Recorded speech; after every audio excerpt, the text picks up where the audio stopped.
ada mana bagi raya ni saya. Aman dah lama rindu dengan kau adik.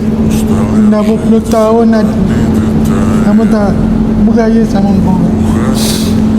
Tolonglah sebelum aku menutup mata, kau datang nak jumpa aku.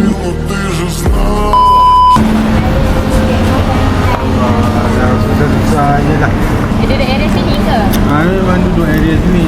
Tidur ada restoran dapur siang tu. Masa muda tu merata lah Malaysia ada begini. Tahun lepas Cik Raya kat mana? Ha? Tahun lepas Cik Raya kat mana? Saya daripada Sekitar Lalita. Saya kalau nak ikutkan beraya ni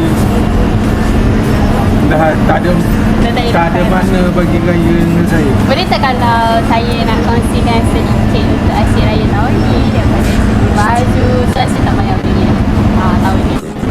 Kalau ada baju baru yang beraya mana?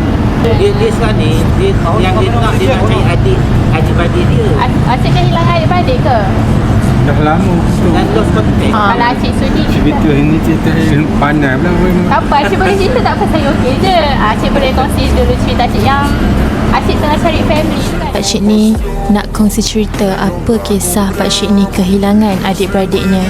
Jom kita kemaskan, potong rambut bagi handsome-handsome dia dulu.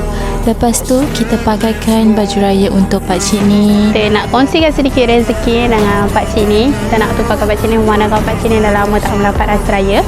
So ni adalah baju daripada kita. Pakcik rasa pakcik nak pakai mana antara dua ni pakcik?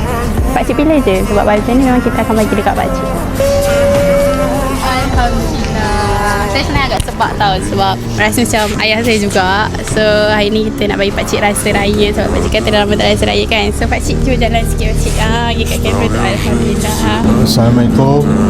Mana yang kenal diri saya ni Syahri bin Zakab. Adik-adik, Aman dah lama rindu dengan kau adik. Dah berpuluh tahun Aman tak beraya sama kau. Tolonglah sebelum aku menutup mata, kau datang nak jumpa aku.